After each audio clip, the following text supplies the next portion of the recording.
અરે માતાજી છે તે અને બીજાને ઘરમાં દેવા કરે તેને દીકરી 3 પ્રકારે છે. માતા પિતાનું ઘર, મોસાળનું ઘર અને સાસરાનું ઘર. આમ દીકરીને પણ આ દુનિયા હોય છે. દીકરીને પણ પોતાના અર્પણો પૂરા કરવા છે.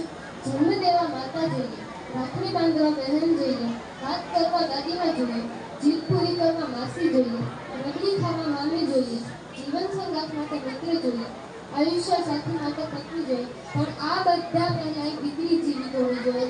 દીકરીને દીકરા કરતા ઓછી ન સમજવી. દીકરા કરતા દીકરીને આગળ આવવાની શક્તિ છે. દીકરીને કોઈ જન્મ દેશે નહીં, દીકરા કેમ પરણશે? બંધ કરો આ પાપ, માફ તો ઈશ્વર પણ ના કરશે.